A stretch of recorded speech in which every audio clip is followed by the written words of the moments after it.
they were my mom's, and she said she had to wear them, so I took them. Is this Karen's? Yeah. Let's say the first page, this in type.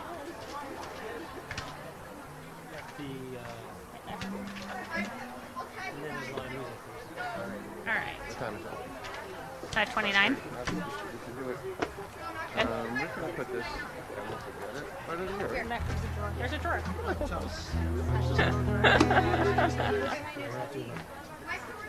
That's beautiful. Says You have Shalom, Shalom, Yerushalayim. to adjust it. I do? Oh, yeah. Here, You're right. I'm lopsided here. Yeah, better. beautiful. I love that. Cool. Very Start nice. today. You don't have to go to Israel, but I totally do. Well, that's the problem. It's like there were telly tot there, and then I was just like, Gotta my go. addiction lives. Look how fat it is. I know. Yeah, it's amazing. So awesome. I don't know what to do with it. You're going to do what? On the bottom. So many people. So happy. Yeah. Should we start? Fascinating. Oh, awesome. Shabbat Shalom and welcome everyone. Shabbat Shalom. Shabbat Shalom. We are so thrilled to see all of you here.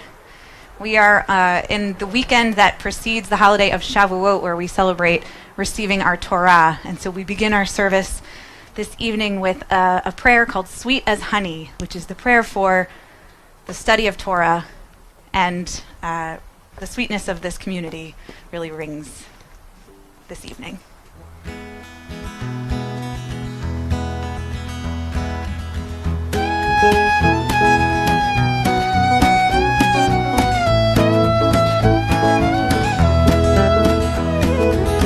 Sweet as honey, sweet as honey, sweet as honey on our tongue. Sweet as honey, sweet as honey, sweet as honey on our tongue. Baruch atah Adonai Eloheinu melech haolam asher kiddushanu b'mitzvotav itzivanu la'asok b'divrei Torah, la'asok b'divrei Torah. Sweet as honey, sweet as honey, sweet as honey on our tongue. Sweet as honey, sweet as honey, sweet as honey on our tongue. Shabbat Shalom, everybody. Shabbat Shalom. No, welcome to all of you that are here with us in person. It really warms my heart to see this beautiful chapel filled with so many people. And also, of course, Shabbat Shalom and welcome to those that are joining us via the live stream. We are, of course, here for Shabbat, but as you may have heard or noticed, that this Shabbat service is going to look a little bit different than usual, seeing that we are tonight celebrating the confirmation of 12 10th graders that are here with us, that have spent their year learning and studying and kind of navigating their own Jewish journeys, and are going to share some of their reflections of that with us tonight. But this service is also, in a way, in a sense, celebrating all of our high school programs and so many of our high school students who have spent their year learning with us. In addition to our confirmation students, we've had students in various programs learning about social justice and philanthropy, doing community service, being advocates for Israel, and developing their leadership skills as madrahim here in our religious school classrooms. So tonight we'll celebrate Shabbat, bring in that day of rest, and also celebrate the culmination of this year of learning, this journey of, or this stage of learning for our students that are graduating this year, and welcome in Shabbat together. So with that, we also have many other things to celebrate, including our B'nai Mitzvah families this weekend. So to bring in the light of Shabbat, I'll invite up the Maltman, Tobis, and Rosenblatt families.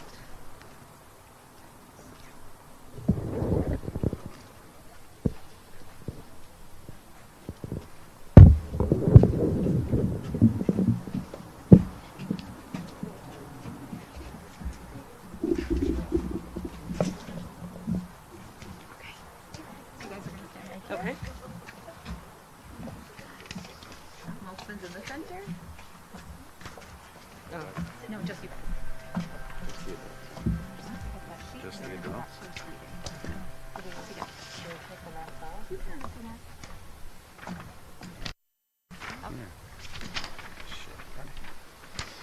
As we light these Shabbat candles, we link ourselves with the generations of our people who have kindled these holy flames. Time passes quickly, and we take this moment to pause and express our gratitude. We stand here with humility and with love for this occasion, for one another, and for being part of the sacred community. As we participate in this age-old ritual, we embrace this moment as we move forward in the cycle of our lives. Yesterday, we held our children in our arms, and this weekend they will be called to the Torah as B'nai Mitzvah. These Shabbat candles not only remind us of the joy of this occasion, but help us to see the light within one another and the strengths that each of us possesses. Grateful for all the precious gifts in our lives, rekindle the Sabbath lights. Okay.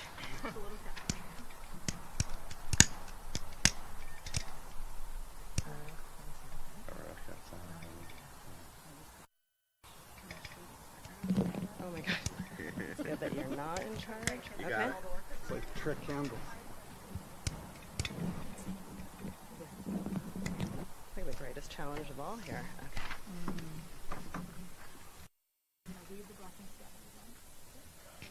Baruch atah Adonai Eloheinu melech haolam, asher kidshanu b'mitzvotav, v'tzivanu l'hadlik ner shel Shabbat. Baruch atah Adonai Eloheinu melech haolam, asher kidshanu b'mitzvotav, v'tzivanu lehadlik ner shel Shabbat. Amen.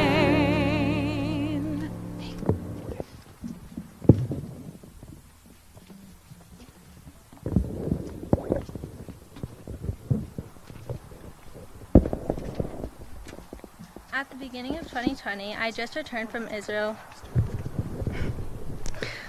At the beginning of 2020, I just returned from Israel with CBJ, and my connection to God felt very strong. After spending time in Israel, it was hard not to be aware of God consistently, and all day and every day. I was excited to come home and continue that connection through Madrahim, volunteering, and confirmation class. I do not think about my relationship with God regularly. It is during certain life events that I think of God the most. During holiday celebrations or when things are tough to understand, like family members being sick, violence in schools, mass shootings, inequality or racism, those are the times that I wonder about God and the role He plays. In the last year, during the phase of the pandemic, I think my belief in God helped me pay attention to my feelings and the things that I didn't realize were important before the pandemic, and these things are now very important and memorable to me during the difficult times. As life and schedules canceled everything, it made me think of what was important to me. Experiencing these events today, my Jewish identity has kept me from losing hope. Having my community and my clergy has given me confidence that I can get through anything, because I always know that I have the support and people that share the same beliefs and values as me. Israel was a great high. I connected with old and new friends on a new level. Seeing the place where so much of our Jewish heritage came from, and having meaningful conversations along the way gave us a foundation that we would build on. We had plans to maintain our strong relationship with regular get-togethers and had common goals of strengthening our near and far community. Then, like most things, after March of 2020, we had to figure out how to do all these things isolated from each other. The world seemed to be spinning on a new axis. Our Sunday confirmation classes brought me closer to a normal day during these times that are anything but normal. Being able to talk to people who are in the same boat has helped a lot. Having clergy facilitate conversations with my peers has opened my mind to what others are feeling and experiencing, and knowing that I wasn't going through it alone. Hearing different people's perspectives has helped me reflect on how I'm feeling and my ideas. As the world starts to reopen, I recognize what is important to me, and I want to just go for what I'm compassionate about. I've also learned that you have to take every opportunity to stand up for what you believe in and how you want to make a change. Our time might be limited, so make every second count. Take nothing for granted. There's not 1 minute that I'm not thinking about how lucky I am to have my family, friends, and community surrounding me. I appreciate how lucky I am for all of these opportunities and people. First, I would like to thank Rabbi Matt and Cantor Lucy for being such insightful and caring guides through this confirmation journey. I would also like to let my fellow classmates know how much I really appreciated how everyone welcomed one another into their inner worlds. And I'll tell you, I've loved everyone becoming part of mine too. And finally, I'd like to extend my gratitude to the whole TBJ community. Our synagogue is where a lot of my personal growth has occurred since I moved here from New York City when I was 7 years old. My identity has always been bound up in the Jewish community, whether it's been connecting with Jewish seniors, enjoying onegs with the Jewish community on Friday nights, and, participating in mitzvah days for these past couple years. Over the past year, I've really appreciated being a Metro West Diller Fellow, making meaning with Jews of all denominations in New Jersey and in Israel.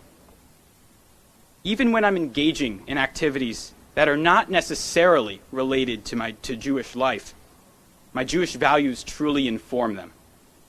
I am president of my class, and with all that's been going on in our world, it simply felt vacuous to be raising money for prom.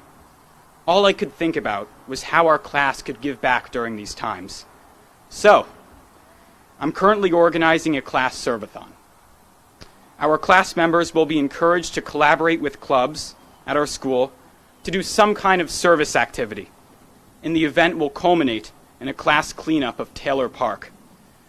We've decided to donate half of the proceeds that come from sponsors to the Milburn Education Foundation, since it truly does so much for our schools.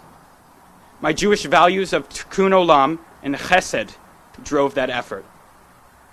My Jewish values drove me to action last June at the Black Lives Matter rally in Taylor Park, and when I observed the Day of Silence a few weeks ago as an ally for the LGBTQ+ community. My Jewish values inspire me every day to be an honest, empathetic, giving, kind human being. I've always believed that my relationship with God has helped strengthen those values, as seen through the relationships in my life. Martin Buber's philosophy, which we learned about in class, truly resonated with me. The idea that my relationship with God, or anyone in my life for that matter, is not transactional. What Buber calls the I-it relationship, and instead the I-thou, which is spiritual, connecting, resonating. It's really central to my life, and I understand that part of that authentic connection means questioning and debating. Though overall I have believed in more of an omnipotent God, it's those moments that I've questioned God that I've really felt my relationship with God to be the most real. I've sat and I've pondered the question, why do bad things happen to good people? If there really is an omnipotent God, how could my beloved grandpa, my hero, have been diagnosed with cholangiocarcinoma about 4 years ago and be given a death sentence? How could the Holocaust have happened? How could children across the world be dying of malnutrition and cancer every single day, every single minute? How could people be dying of COVID? How could there be so much injustice on every level in our broken world? How? I've thought about that question more than ever during the course of this year, and the process has been extremely rewarding. What I've come up with is that it's through asking questions and being authentic with God and everyone in our lives that we are part of the problems in the world and truly make a difference for the better. We cannot control the randomness of the universe, but we can control how giving we are of ourselves. Thank you, and Shabbat Shalom.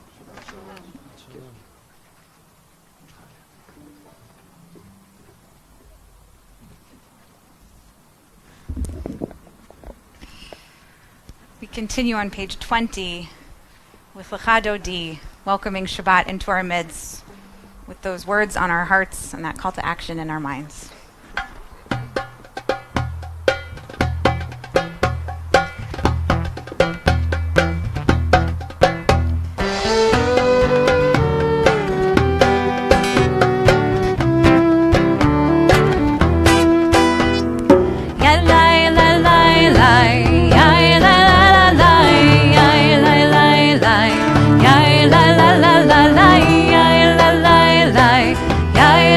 la la ya la la la ya la la la la la lecha dodi likrat kala penei Shabbat nekabela shamor v'zachor b'dibur echad hishmianu el hameuchad Adonai echad u'shemo echad shemu tiferet ve'litila lecha dodi likrat kala penei Shabbat nekabela likrat Shabbat lechu v'necha ki hi mekor haberacha mirosh mikedem lesucha sof ma'aseh b'machshava techila lecha dodi likrat kala penei Shabbat nekabela boi v'shalom ateret bala gam besimcha uv'tzola toch emuneh am segula boi chala lecha dodi likrat kala penei Shabbat nekabela lecha dodi likrat kala penei Shabbat nekabela.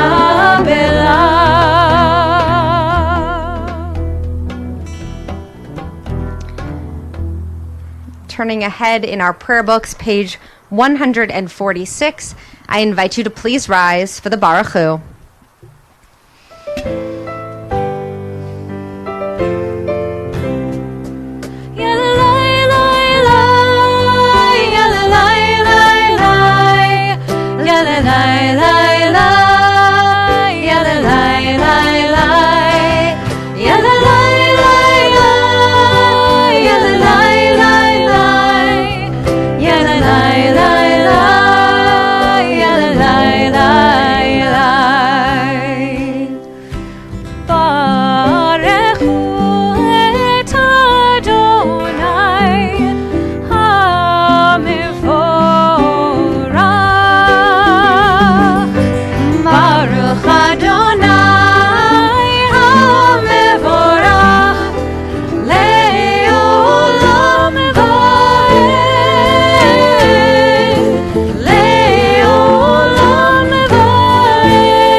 Please be seated.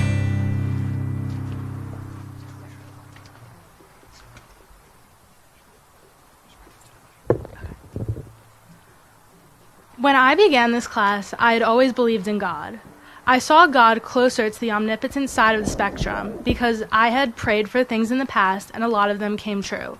I believe that God has the power to oversee our decisions and can give us signs or other indications that we are making a good or bad choice. For example, if we are making a bad decision, God might give us a rainy day to suggest that the choice we're planning to make that day was not a good one. I do not believe God has the power to influence our decisions, but is omnipotent in the sense that they can look over us and examine our decisions in order to classify them as good or bad. Over the course of the year, I learned about other people's opinions, specifically those who saw God on the more limited side of the spectrum. Hearing their opinions allowed me to get a new perspective on the idea that God may not be as omnipotent as I perceive him or her to be. My classmates brought up the concept of why do bad things happen to good people, and it forced me to question God's legitimacy in addition to my views on its role in my life. An example of when God was limited was during the Holocaust. Many people questioned and how God would allow something as horrific and tragic as the Holocaust to happen to the Jewish people. This was an incredibly valid point, and it made me think if there were other points in my life where God wasn't present. However, after giving it some thought and thinking of the outcomes of my own experiences, I came to the conclusion that God is more present in my life than I thought it was before starting this class. I believe the reason for bad things happening to good people is to create a balance in every individual's life. People will never get a chance to learn from their mistakes, try to improve themselves, or discover who they are if bad things don't happen. When bad things occur, it forces people to think and figure out ways to problem solve in order to get what they want in the end. Though those things may be incredibly unpleasant and tedious to solve, I believe God places the bad in our lives to encourage us to think and work out our issues, and places the good in our lives as a reward for resolving those bad things. It is important to have a balance of good and bad in our lives to prevent us from becoming too spoiled and to make sure that we are able to care for people less fortunate than us. Thank you. When I was younger, I believed that God was everywhere and he was everything. I was told that he was in every single person and that he was able to control everything. This was what I was told when I was younger and what I believed. However, when I grew older, I began to lose belief in God. If he was meant to be all-powerful, then how come bad things happen to good people? This idea really made me question my belief in God, as I was unable to comprehend why bad things would occur, including the Holocaust, death, wars, and everything else. It did not make sense to me that he could be all-powerful and good and not be able to prevent this stuff from happening. How could there be so much hate in the world when there is a God? Because of this, I lost faith in God and if he even existed. I believed that if he did, then he was not nearly as powerful as I was told and I believed. However, over the course of this year, I changed my relationship with God and my belief in God. At the beginning of the year, I wasn't sure that there was a God, or that he even existed. However, over this year in confirmation, I now believe that there is a God and that he is all-powerful. However, he does not intervene in every event. God for to function every day. There are miracles that occur every few seconds, from the birth of a child to a child learning to walk, and so much more. I realize that God does not intervene anytime something bad is going to happen, and sometimes he just lets the world play out. I was able to accept this over the course of this year in confirmation, and this is the way I now view him. This past year, my relationship has definitely improved with God, as I found a connection with him that I was not able to find earlier.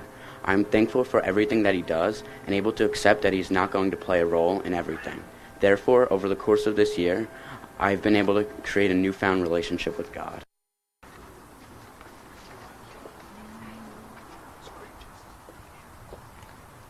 Page 149, we rise for the Shema. Shema Yisrael, Adonai Eloheinu, Adonai Echad, Baruch Shem Kevod Malchuto Le'olam Va'ed.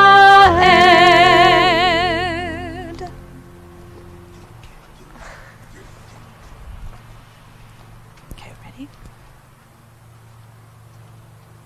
Ve'ahavta et Adonai Elohecha b'chol levavcha u'v'chol nafshecha u'v'chol me'odecha v'hayu hadvarim ha'eleh asher anohim mitzavecha hayom al vavecha v'chinantan levanecha v'dibarta bam v'shiftecha v'techa uv'leftecha v'derech u'shofecha uv'kumecha u'kshartam leot al yadecha v'hayu etotafot b'neinecha ופתחתם המזוזות ביתך ובשעריך למען תזכרו ועשיתם את כל מצוותיי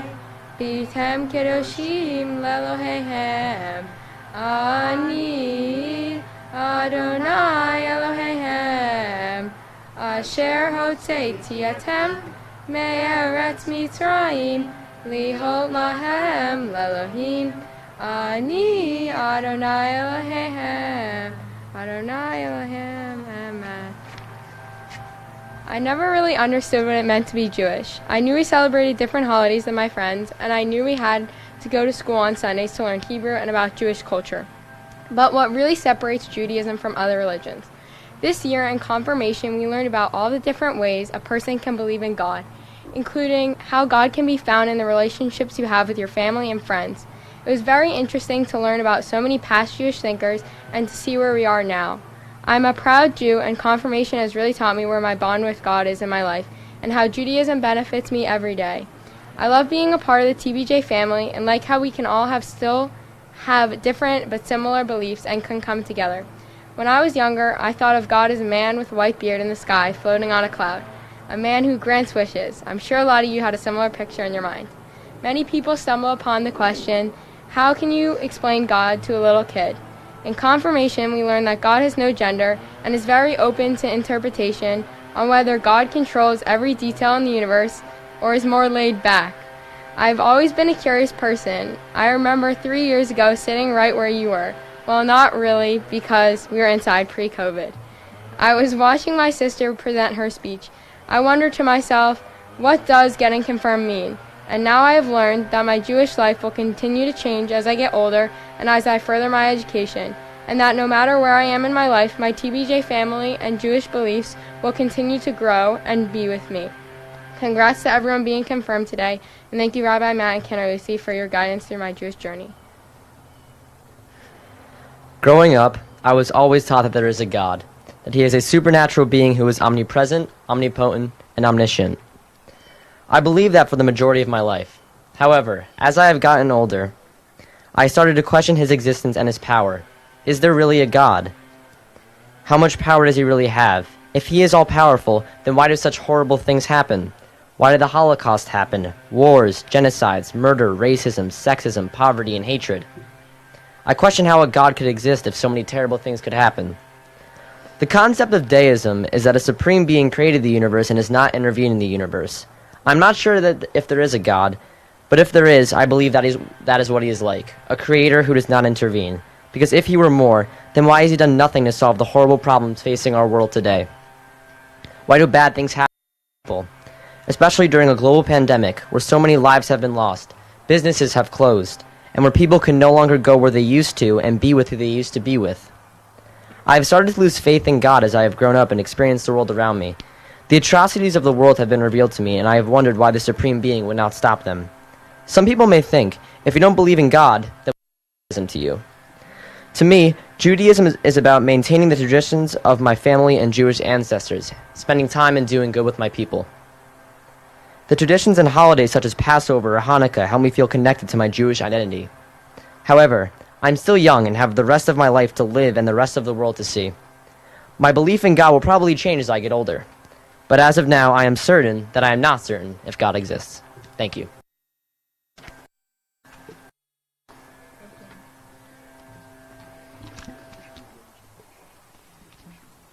Continue on page 152 with Micha Mocha, our Song of Freedom.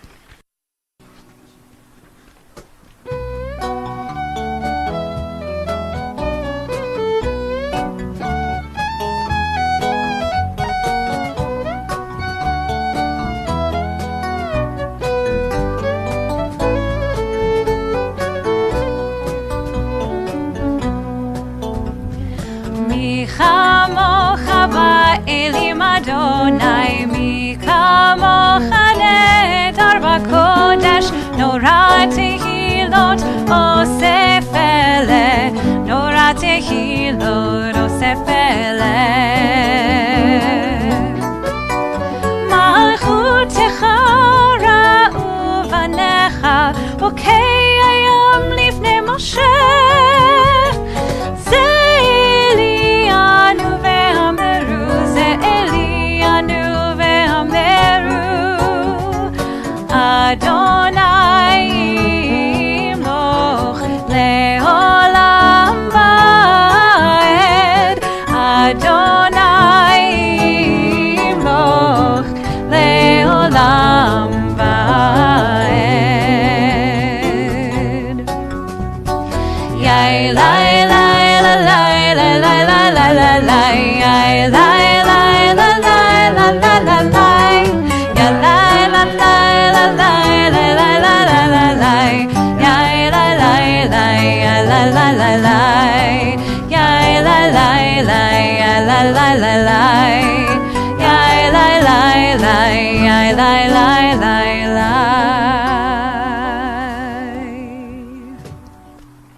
I've always played an active role in my Jewish community, whether it was intentional or not. I grew up in New York City going to a Jewish day school, which not only led me to learn Hebrew and all about Jewish Israeli culture, but also taught me what it meant to belong to a Jewish community. For the past 8 years, I've also attended a Jewish summer camp. At Crane Lake Camp, I have participated in a number of different community service opportunities, all based around Judaism. We worked on a farm twice a summer and packed meals for Jewish soup kitchens in the area. In 2016, I went on a family vacation to Israel. We spent the better part of a day giving back to the community there by picking oranges and other fruit for people who needed food. Through these experiences, I've come to realize that I find great pleasure in giving back with my hands. Even at TBJ, where I was introduced to my mitzvah project 4 years ago, I enjoyed sorting food and packing boxes for the Community Food Bank of New Jersey, which I continue going to today. I have learned that I enjoy doing community service for 2 different reasons. 1, because I enjoy doing it, and 2, because they make me feel like a bigger part of the Jewish community. My Jewish identity has always been important to me, and I plan to continue to participate in the TBJ community and the broader Jewish community around me. How does being Jewish impact the way I participate in my community and the world? This is such a difficult question in today's society. Being a Jew for me means thinking about the pain that others are going through and what I can do to help.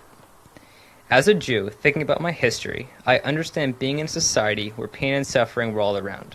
Back in ancient times in the land of Egypt, my people were forced to live under Pharaoh and suffered every day as slaves. More recently, my people suffered and feared for their lives as the Nazis killed millions of Jews living in Europe. Although in these scenarios where we experienced pain and death as a people, we survived by helping each other and knowing that better times were to come. In the world of today, where 3 million people have died and many more people are suffering, doing everything we can to overcome this challenge and believing that better times will come, we will get over the pain and suffering caused by COVID.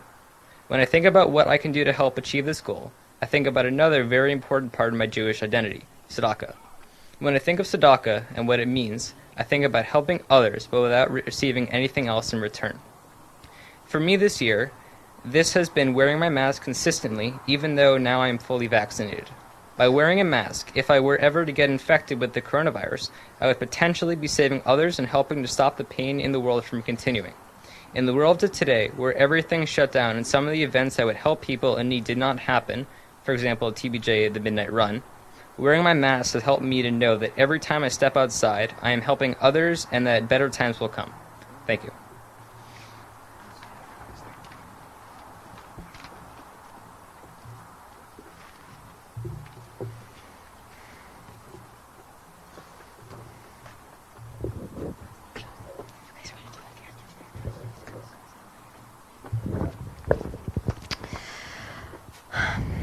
Hearing from our young people feels like a form of healing in some ways, and this week in particular, but every week, we stop on Shabbat when we are gathered together to pray for healing. The healing of the people we know, the healing of the people that the people we know, and the people we don't know, whose names are in the paper or whose lives we are so far away from. So this Shabbat, we sing our Mishaberach, we say our Mishaberach for these members of our extended community, and then, of course, I'll invite you to share your own names.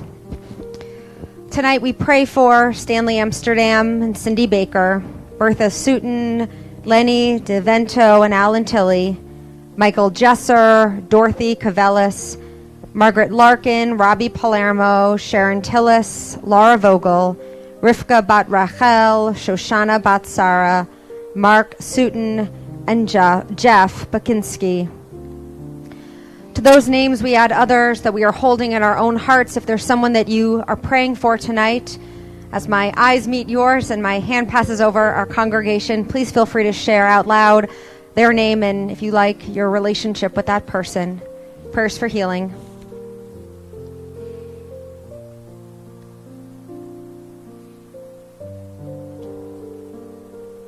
Yes. Thank you.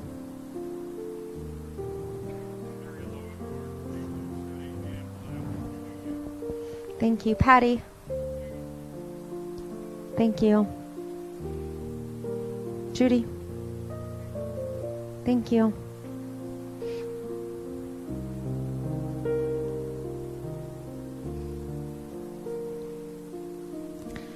Baruch atah Adonai Rofei Cholim. We praise you, Adonai, our God.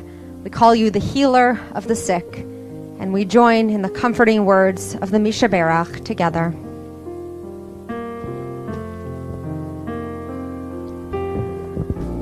Mishaberach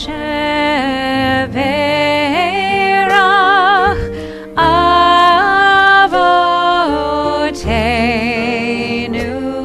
Mekor HaBracha Leimotenu.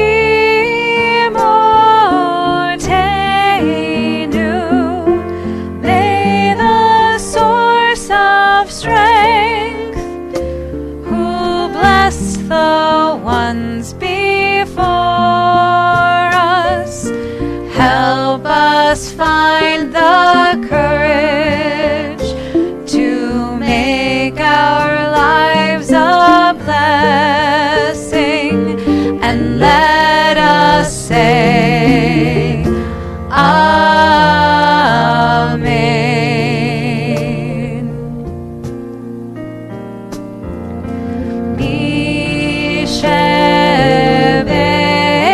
Mishaberach Imotenu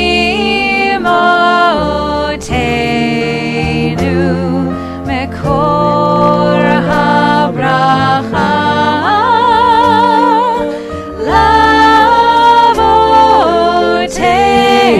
Lavotenu. Bless those in need of healing with refuah shlema, the renewal of body, the renewal of spirit, and let us say Amen.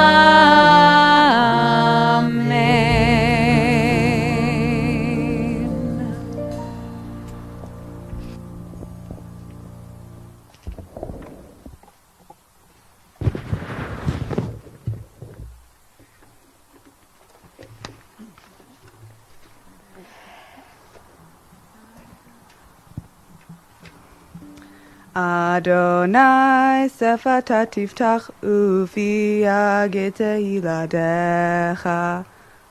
Adonai, open up my lips that my mouth may declare your praise. Baruch atah Adonai Eloheinu v'Elohei Avotenu v'Imotenu, Elohei Avraham, Elohei Yitzchak v'Elohei Yaakov, Elohei Sarah, Elohei Rivka, Elohei Rachel v'Elohei Leah, Ha'el Hagadol Hagibor v'Hanora, El Elyon, Gomel Chasadim Tovim, V'Koneh Hakol, V'Zocher Hasdei Avot v'Imahot, U'mivei Gula Livnei V'neihem, Leman Shemo Be'ahava, Melech Otzer U'Moshia U'Magen, Baruch atah Adonai, Magen Avraham V'Ezrat Sarah. Atah Gibor Le'olam Adonai, Mehayeh Hakol, Atah Rav Lehoshia, Mehokel Hayim Behesed, Mehayeh Hakol Berahamim Rabim, Somech Noflim Verofei Holim, Umatir asurim, umakahayem, and unato, li shene afa, mi hamoha bal giburot, umido mela, melech memid, umahayem, umat miak Yeshua, bene emana talehayo takol.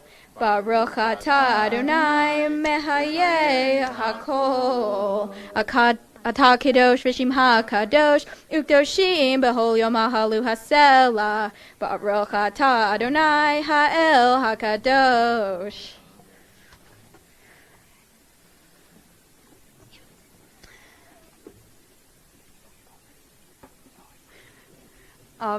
During Hebrew school, when asked to take time to be silent during services, I would entertain myself by picturing having a conversation with God. The way I had a relationship with God was to ask for things. I would ask to drop time in a swimming race, or a lot of times to have a snow day, and I was very my prayers would help these things come true, or else what was the point in asking God if God didn't have that power? But over the course of the year, I've come to believe that God does not have that power, that God is limited. If God had the power to interfere in our lives, then why won't God help those who suffer?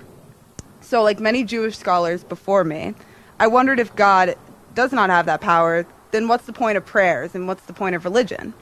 And reflecting on this and drawing support from the Star Wars franchise, I've come to believe that God is not an all-powerful man in the sky who listens to our requests, but an energy that connects people together. An equivalent of God's energy could be described similar to the Force, flowing through all living things, binding and connecting them together. God is an energy that is felt between people and brings people together, what compels us to help our communities and perform mitzvot. I feel closest to God when I'm laughing with my sisters, or a random burst of happiness when I'm hanging out with my friends. God is the rush of joy I get when I slam into the wall after a swim race, or hit the ball in a softball game. When I pray to God, I will no longer ask for things to happen, but to ask for that good feeling. God, that energy, drives me to make those things happen for myself. The purpose of praying in religion is to amplify that energy of God by bringing people together as a community and lifting each other up, as we were just doing. That energy flows through ourselves too. Another thing that's very important in Judaism is self-care. Did you know that it is a sin to deny ourselves joy? For example, making myself stay up late studying, or refusing to hang out with friends so I can go to bed early. This connects to my conceptualization of God. The God aura exists in all of us, and by taking care of ourselves, we take care of that energy that binds us to God. Although some things are important, like to set goals in a sport or to look good on a college resume, I've learned over the course of the year that I have to let myself do things that make me happy, things that have no other purpose besides making me feel good. Because by being kind to ourselves and allowing ourselves to connect with others, our connection to the flowing energy, force, aura, God, whatever you call it, becomes stronger. Thank you, Cantor Lucy and Rabbi Matt, for leading our confirmation class this year over Zoom, and congratulations to the rest of the confirmation class of 2021. In an interview, I was asked, "Who are you as a Jew?" And I froze. How was I supposed to know the answer to such a complicated question? There have been so many versions of my Jewish identity, which include the identity that my parents have instilled in me and the one that I learned at TBJ. But when I was asked this question at the ripe old age of 14, I didn't have a Jewish identity, at least one that was truly my own. The formation of my Jewish identity started here at TBJ almost 15 years ago. I remember learning my first Hebrew words and letters here. In kindergarten, I had the opportunity to join the junior choir. That was my first independent connection to my Jewish identity. For the next 7 years, I would continue to build my Jewish identity through Hebrew school and Jewish camp. After completing Hebrew school and my bat mitzvah, I wondered what to do next. This is what led me to Irasin Tzedakah Philanthropy through the Federation Greater Metro West. It was this program that led me to the importance of giving in Judaism, and I hope to be involved with Jewish Federation for the rest of my life. In the years since, I've started to find out what I love about Judaism. I used to think that my favorite part of Judaism was singing the songs, but now I know it is much more than that. It's community. TBJ is like a second home to me, and it is a place where I feel I can explore my Jewish identity. It was TBJ that allowed me to take my first trip to Israel in December 2019, where I was able to connect with what Judaism is all about. I learned so much about my religion and people, but I was also exposed to the work that needs to be done to create peace in our world. Although we aren't going to get there anytime soon, it is my responsibility as a Jew to do my part in repairing the world, which reminds me of a quote by a rabbi from Grey's Anatomy. The world is full of brokenness, and it's our job to put it back together again. This quote to me embodies the values of Tikkun Olam. My Jewish identity is still growing, and I started this confirmation class to validate an identity I thought I already had. But now I realize that Judaism is more about asking questions than finding answers. I still don't know if I believe in God or why bad things happen to good people, but I do know that I want to keep Judaism as a key part of my life and values. I've come to realize that I was born with a Jewish identity, and I have to find a way to make it my own. To me, Judaism is a platform to help others and create peace in light of recent events in Israel. This is more important than ever. I want to conclude with something that Rabbi Matt always says that resonates with me. We pray for the most elusive gift of all, the gift of balance, of wholeness, and dear God, of peace. Thank you.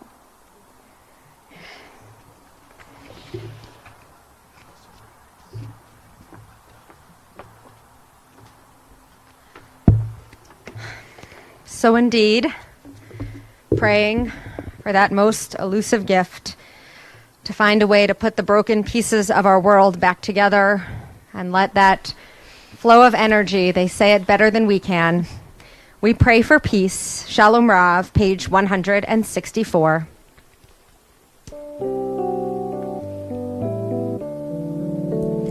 Shalom Rav al Yisrael Amcha Tasim Leolam. Shalom Rav al Yisrael Amcha Tasim Leolam. Ki ata hu melech adon lechol hashalom. Tahu melech adon lechol hashalom. Shalom Rav Yisrael Amcha Tasim Leolam. Shalom Rav Yisrael Amcha Tasim Leolam. V'tov be'einecha levarech et amcha Yisrael bechol עת ובכל שעה בשלומך. Shalom Rav Yisrael Amcha Tasim Leolam. Shalom Rav Yisrael Amcha Tasim Leolam. Tasim Leolam. Tasim Leolam.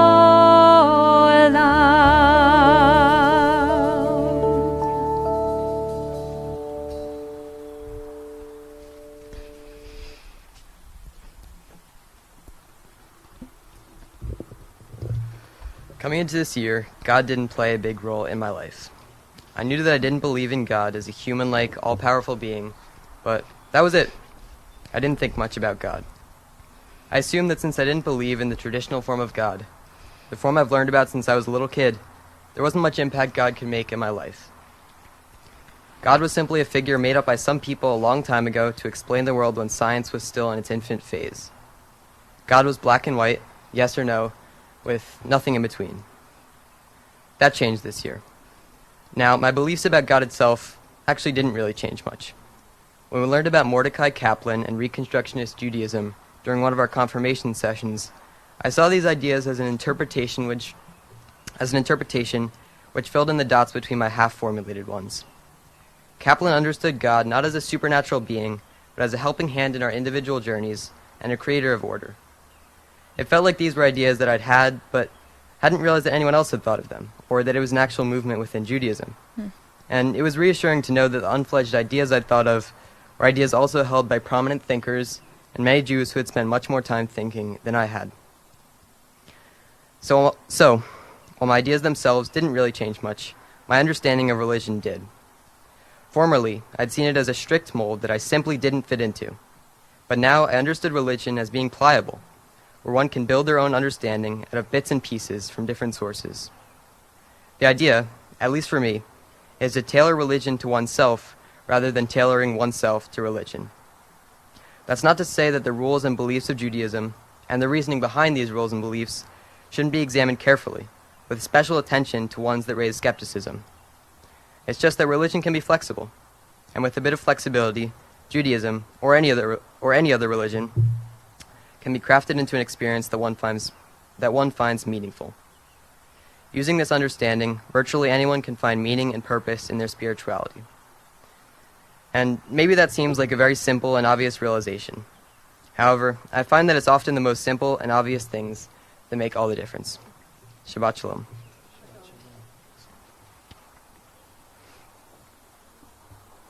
Sometimes God resets the game. We have witnessed an incredible amount of pain, loss, and suffering over the past year, and we ask ourselves, how could God let this happen? As a believer in Judaism, I imagine that God is this omnipotent being that can do whatever God needs to do. But when you think about it, God has the power to stop many horrible things, but doesn't. And as much as this is true, we can also realize at the same time, God has given us given us some other gifts that we may not readily recognize. In the past year, how many more dinners have you had with your family? How many more board games have you played on family game night? How much more time have you spent in your backyard? Did we make more of an effort to reach out to our friends and family on Zoom more than we normally have? These are just some of the blessings that we have taken away in the last year. At times you wonder, how can you believe in a God that lets such things happen? That is a fair and legitimate question. It is one that gnaws at us, and yet at the same time, we as people and as Jews have always been asked to find the small pieces of positive things in all the negative throughout our history. I believe that it is my responsibility during troubling times to give those who lack faith the inspiration to soldier on. What I'm trying to say is, whatever life throws at you, it is your responsibility to accept and power through. Whether it's a tough day or a global pandemic, pushing through uncomfortable and unfamiliar times may feel weird or difficult at first, but will be rewarding in the end. Thank you, and Shabbat Shalom.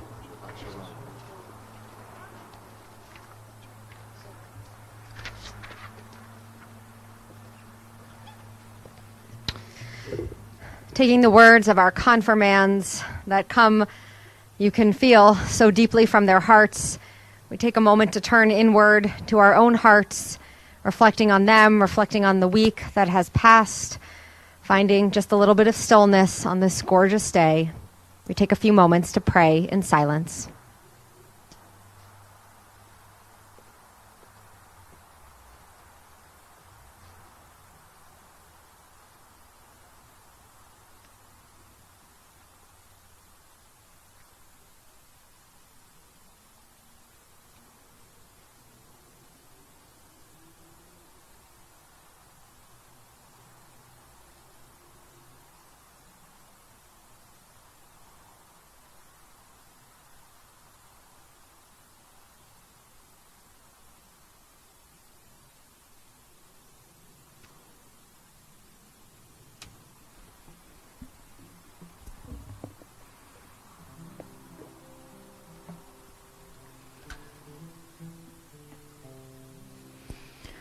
Od yavo shalom aleinu.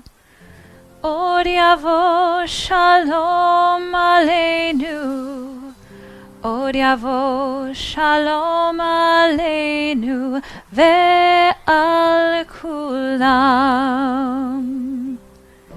Od yavo shalom aleinu. Od yavo shalom aleinu. Od yavo shalom aleinu ve'al kulam. Od yavo. Od yavo shalom aleinu. Od yavo shalom aleinu. Od yavo shalom aleinu ve'al kulam. Salam aleinu ve'al kol ha'olam. Salam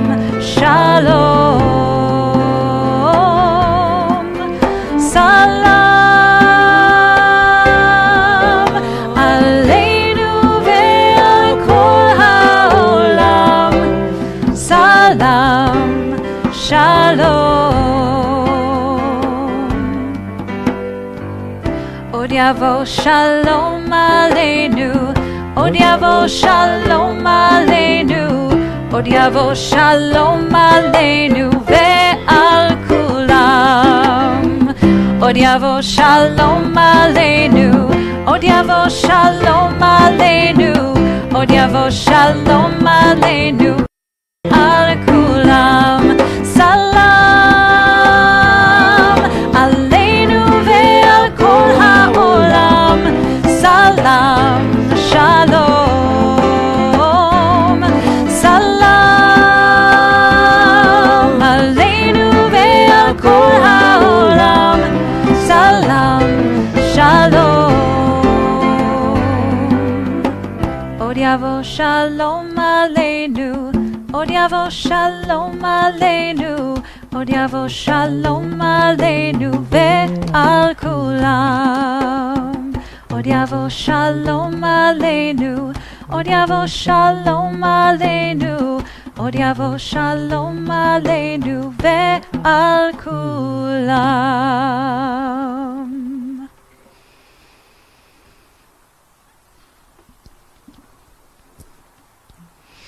Shabbat shalom again, everyone. To our confirmands and to all of you, we are in the midst of a weekend which will, when the sun sets on Sunday, will turn into Shavuot, which is translated literally as the holiday of weeks, referring to the time known as the Omer that we're in right now, between Passover and Shavuot. Shavuot is also referred to as Chag HaKatzir, the festival holiday, on which the bikurim, the first fruits, are harvested and brought to bear. Tonight, we heard the bikurim of our confirmation class, the fruits they have harvested after months and months of exploration, self-reflection, and learning. On Shavuot, we acknowledge and celebrate the giving of the Torah at Sinai, and tonight we too have received a kind of Torah. The bikurim that you, our confirmands, have just shared with us are part of the Torah that each of you carry inside your hearts. You've worked individually and together, searching and wrestling with the gifts and teachings that our tradition holds within it. You have been faced with a year of life-altering events in our world. You have grappled with how your faith and your beliefs shape your relationship to these experiences. You've considered your relationship with God, with Judaism, and with yourselves. Tonight you join the legacy of 173 years of history. If you walk through our hallways, you will see pictures of confirmation classes of old dating back quite literally over 100 years. This congregation has been supported and enriched by students who, for more than a century, have come together to confirm and affirm their commitment to and love of our beautiful and rich tradition. And now you are a part of that legacy. And so, to our amazing students on this night of your confirmation, it is our utmost privilege to be your clergy and teachers. We pray that you always remain connected to Torah, to the scroll itself and to its many gifts, and also to the Torah written on your heart. May you continue to be illuminated and enlightened by the fruits of our tradition, and may you always continue to wrestle and seek, to yearn and to question, and continue planting the seeds that will grow into our Jewish future. We're so proud of you.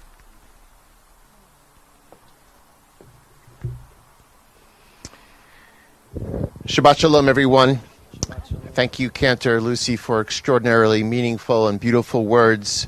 I don't know about all of you, but after the week that we've had, one could argue after the year that we've had, and I'm sure we really needed this tonight. So thank you to the 12 of you for speaking from the bottom of your hearts, from the bottom of your souls, and for sharpening your minds enough to be able to explore ideas that some people actually don't struggle with their whole lives. I promised you in the beginning of the year when we first met that you were not here to confirm faith that I have or that she has or that any of us have, but to be able to confirm what it is that you believe or confirm that is what you don't believe. And the tension between belief and disbelief, between miracle and not believing, is somehow we find ourselves. And every single person walking out of here tonight is going to say, those 12 people have found a different part of themselves.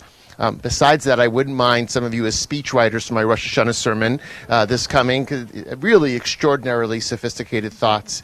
We've seen you all become bar bat mitzvah, but folks, this is one of the reasons why confirmation was formed, because as I often say on Shabbat mornings at B'nai Mitzvah, I don't know about all of you, but at 13 years old, I was the furthest thing from a man you could ever imagine. So we wait a couple of years and we start to see what people look like when they really are indeed young adults. And the truth is with the 12 of you, we know our world is in good hands.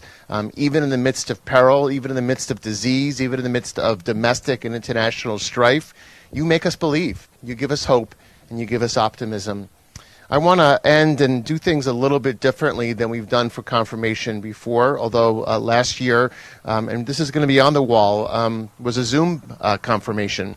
So that already was different. We, on purpose, took pictures with masks and without, and we're going to make a composite of all of it so that in 50 or 75 years, they're going to say, who are those weird people with masks on and what the heck was going on?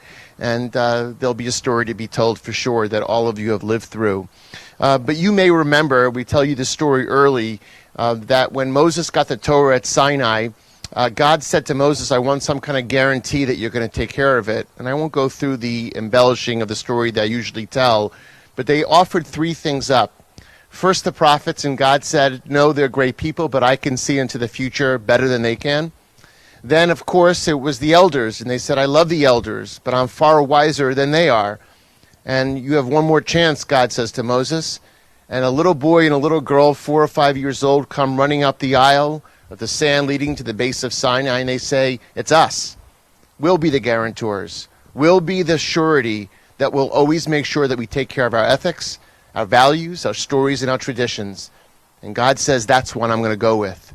So I'm going to ask the 12 of you to please rise and say to you, thank you for being our guarantors.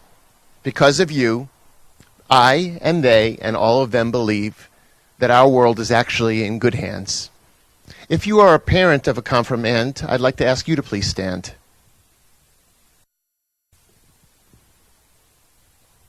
And I want to say thank you to you parents who I'm sure gave a little bit of an utz to your kids. I know some of you wanted to be here by choice, and I think all of you are by this point, but I'm guessing some of you had to get a little push from your parents if your kids are anything like my kids are.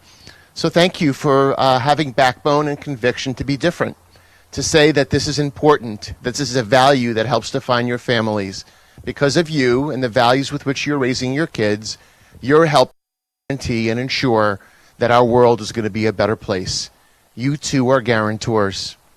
If there are grandparents of confirmands here, I ask you to please stand. I know I saw at least a couple. Yeah, there they are. So for you grandparents, thank you.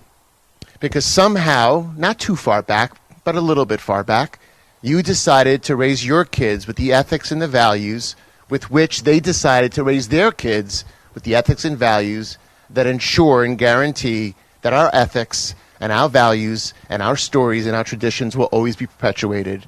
You are guarantors. Those of you who are here and those of you who are not here, thank you for making sure that we continue to exist.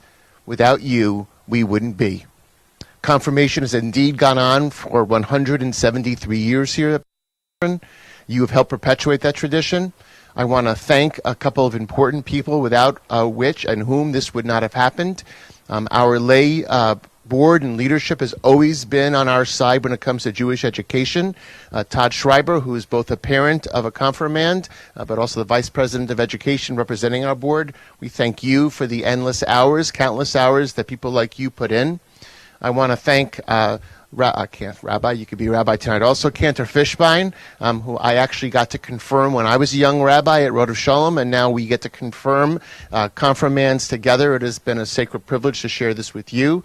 Rabbi Sternberg, who really, because of the pandemic and because of the fact that, quite honestly, when certain educators left last year, we couldn't afford to be able to hire new ones because of the fact that there was a pandemic, stepped in, has done unbelievable work behind the scenes, texting and emailing and collecting and organizing. You've done an extraordinary job, and in front of the community, we want to thank you for the work you've done.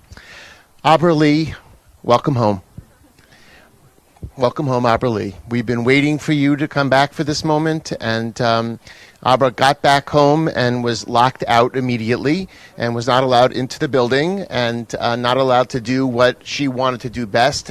She's been clawing and screaming, and yeah, I'm really screaming. I'm just being a little dramatic here.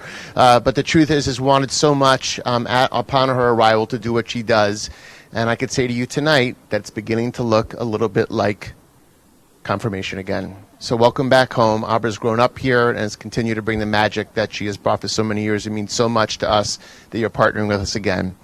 Okay, enough from me. Please remain standing, and this is the different part. We are going to bless you, but we want to bless your parents and your grandparents and everyone who's nurtured you to help you get to this moment. So clergy, whatever feels safely distanced. The president says we could be a little bit closer now. Isn't that nice? And we invoke God's blessing on this day, on this evening of your confirmation. Yivarechecha Adonai ve'yishmerecha. May God bless you and watch over you. Yair Adonai panav elecha v'chuneka. May God's shine upon you, granting you compassion. Yis Adonai panav elecha v'yasem lecha shalom. May God in God's infinite wisdom grant all 12 of you, your parents, your grandparents, your siblings, everyone who loves you, with the most precious gift of all, and that is the gift of shalom, of wholeness, of balance, dear God of peace, of your minds, of your bodies, and of your dear and sweet, sweet spirits, as together as one congregational community, we say on this sacred evening, Amen. Amen. Mazel tov, everyone. Please be seated.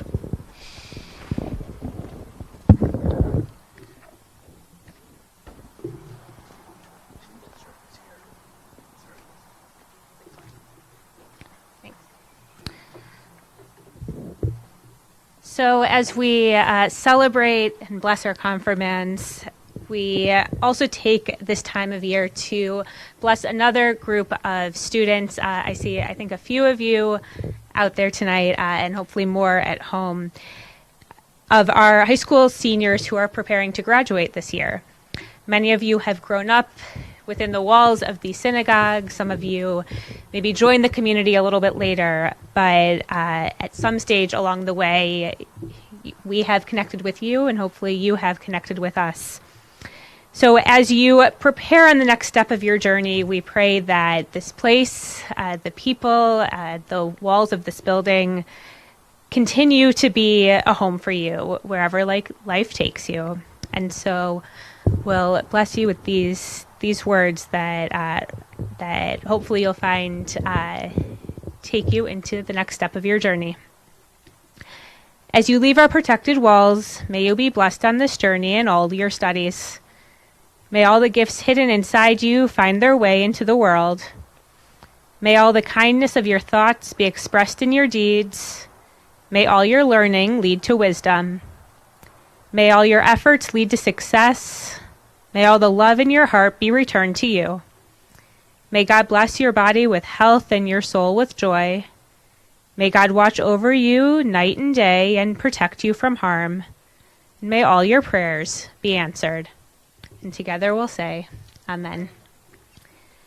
And to celebrate these milestones, we'll continue with words of Shehachianu, the words our people have said for generations in special moments such as these.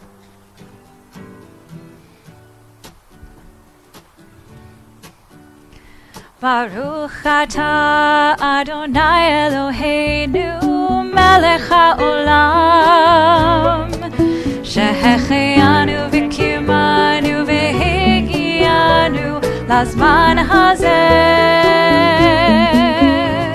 Baruch atah Adonai Eloheinu melech haolam shehechianu v'kimanu v'higianu lazman hazeh.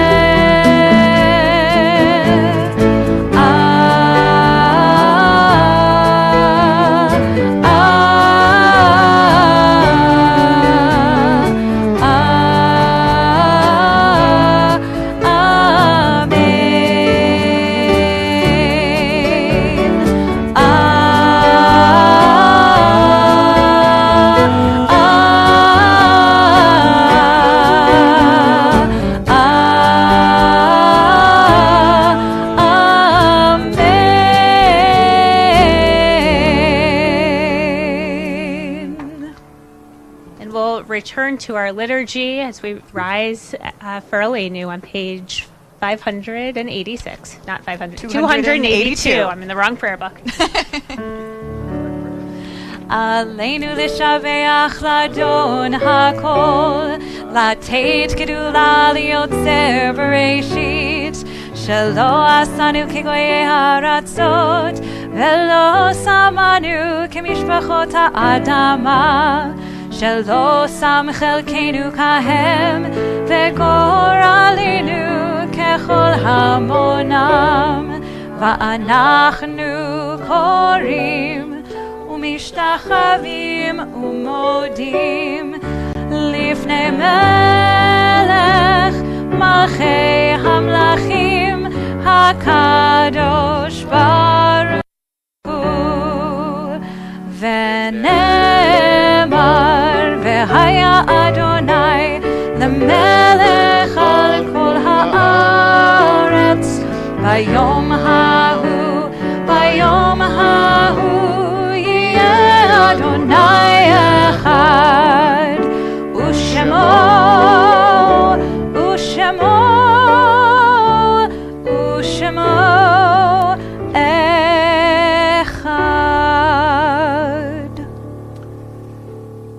And now at this point in our service, we turn our thoughts to those who have departed this earth, our own loved ones, those whom our friends and neighbors have lost, the martyrs of our people and those of every race and every nation, whose lives have been a blessing to humanity. As we remember them on the Shabbat, if you feel so inclined to stand when you hear the name of one that you may have lost, please feel free to stand to honor their memory as we meditate on the meaning of love and of loss, of life and of death. We first remember those who have passed during this 7-day period of Shiva. We remember Harold Feigel, husband of Nancy, father of Joyce, Eric, and Douglas, grandfather of Spencer, Kate, and Emily, and Andrew. And we remember Arlene Scheininger. During this period of Shloshim, the traditional Jewish 30-day period of mourning, we remember Marvin J. Broth, Daniel M. Payton, and Susan Ruth Schwartz.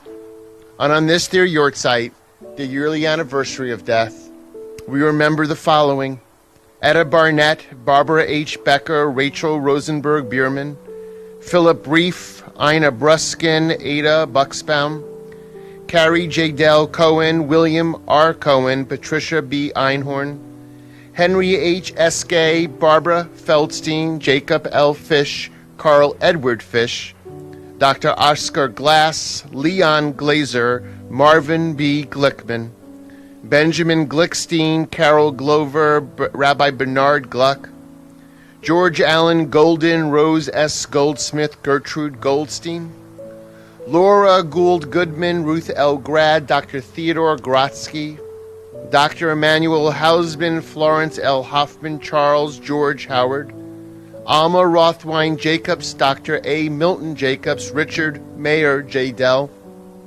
Augusta Katz, Marie L. Cowder, Lothar Noble, William Kramer, Robert Kruzman, Laura Winder Levinson, David Longfelder, Max R. Mayer, Paul Pedowitz, Max Rosen, Hy Roth, Meyer Rutkin, Morris Skritowski, Mayor Siegel, Gertrude Seligson, and Harry Stahl, Charles J. Stamler, Franklin Sturm, Dorothy Friedman Thorne, Jane W. Weil, Abraham Weiss, Sarah Oggins Wittenberg, and Harry Wolf.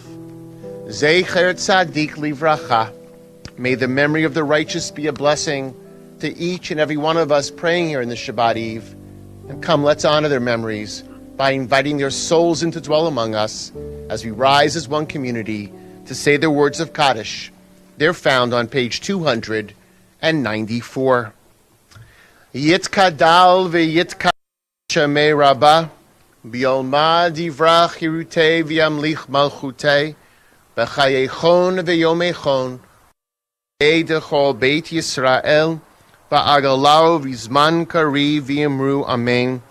Yehei Shmei Rabbah Mivorach Le'olam Ulolmei Almai.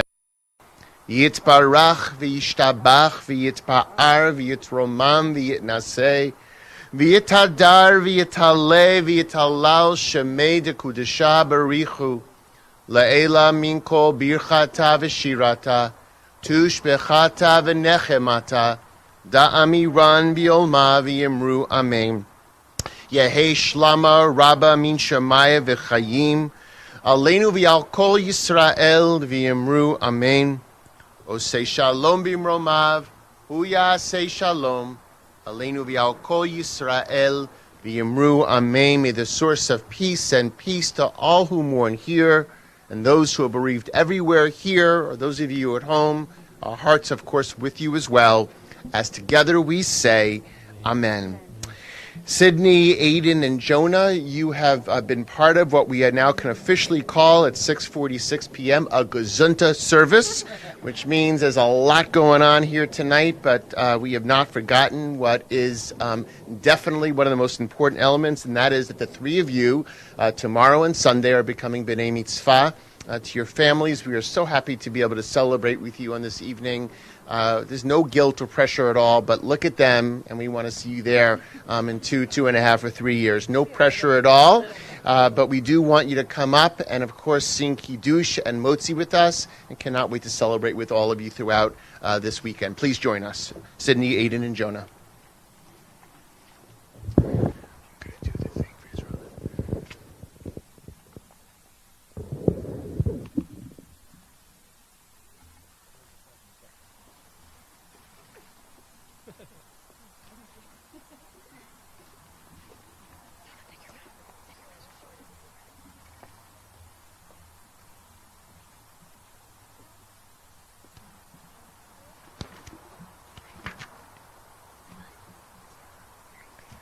Baruch atah Adonai Eloheinu melech haolam Borei pri hagafen. Amen. Baruch atah Adonai Eloheinu melech haolam Asher kishanu b'mitzvotav v'ratzavanu v'shabbat kodesho v'achava u'ratzon hinhalanu zikaron l'maaseh Bereshit Ki Yom Tehillah Mikra Kodesh Zecher Litziat Mitzrayim Kivanu Becharta Ve'otanu Kidashta Mikol Ha'amim V'shabbat Kodeshecha Ve'achava U'ratzon Hinhaltanu Baruch atah Adonai Mechadesh HaShabbat. Amen.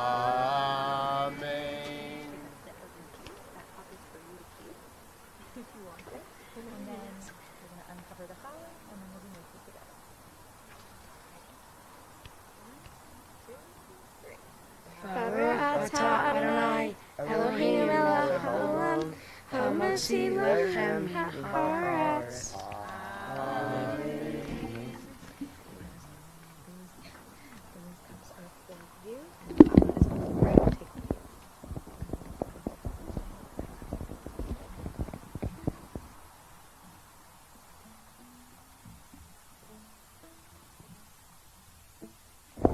Beautiful job to the three of you. Again, Mazel Tov to your families. We look so forward to celebrating throughout the weekend. I did mention, folks, that this has been a Gesundheit service. I do feel like it's important just to say a couple of things. One is, take your orders of worship with you literally every single day. This week we have something. It is a really busy spring here at TBJ, and a lot of it's happening in person. What I want to highlight, and again, please look at it because I'm not going to highlight all of it because you've been here a long time tonight. I do want to mention that Shavuot, as you heard, is Sunday night and Monday. You could learn Sunday night, and for Yizkor, if you want to say Kaddish, or if you want to just celebrate Shavuot, Cantor Fishbein and I will be leading right here in our Pearl Butter Family Chapel at 10:30 on Monday morning. We are now not too far away from celebrating Cantor Stahl. He retired almost a year ago and has been sitting and waiting for us to celebrate. So you all have a chance to come do that. Please come celebrate someone who's done such wonderful things for this community for over 20 years, 50 years in the Cantorate, June the 4th, services and a great party after. all safe, all distanced, and all celebratory. Folks, this has been a tragic week for our people. And, if it weren't confirmation, which I think in some ways, as Karen said, was really a balm for our souls. So this is not a moment to talk about the politics of all of it, but just to say that if you're anything like I've been sort of hiding under my sheets this week in utter treachery and tragedy of what it is that is happening in the Middle East. This is not new. There are lots of people that could point to lots of different reasons that this started, but this is yet another chapter in a history that has been full of bloodshed, that has sent young boys, young girls off to fight, and innocent people who die.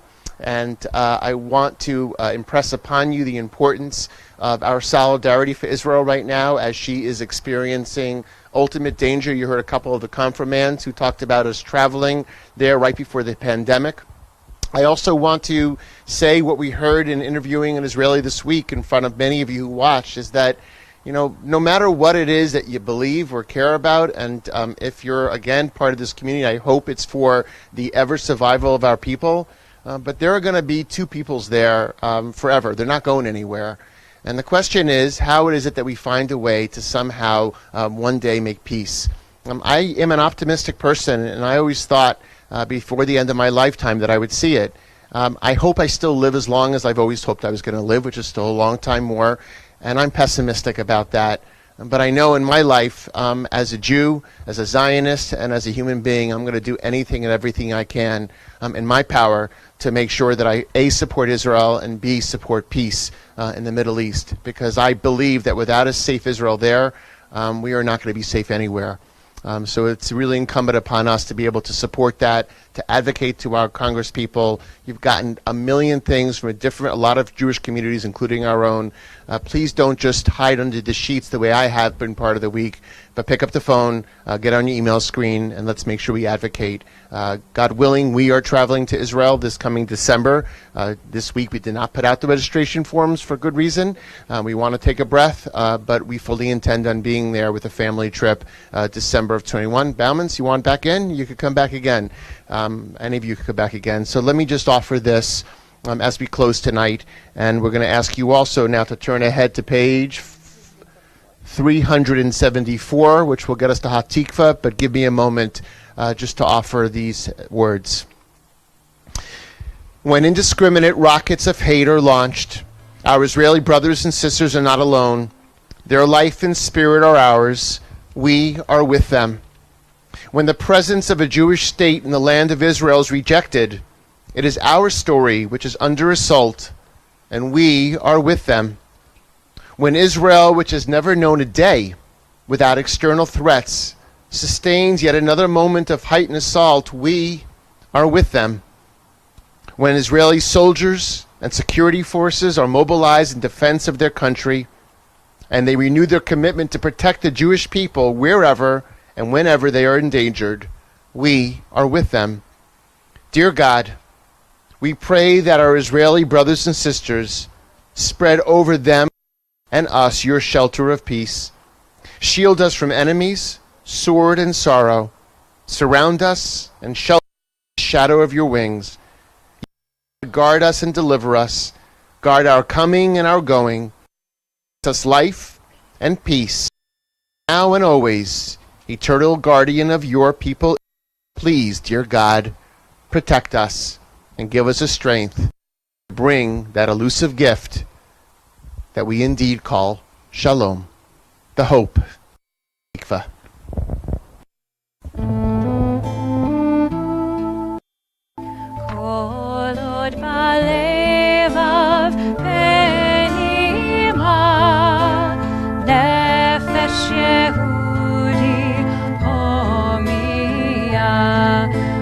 Fatei Mizrach Kadima Ayin Letzion Sophia Od Lo Avda Tikvateinu HaTikva Vat Shnot Alpayim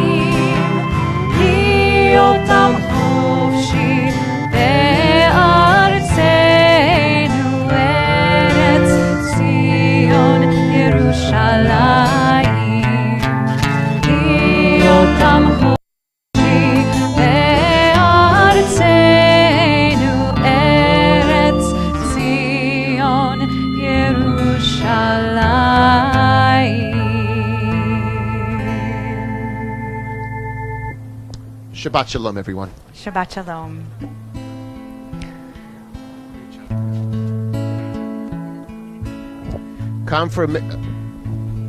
Confirmation students and their families, we're going to ask you to meet us over there in the floor and field.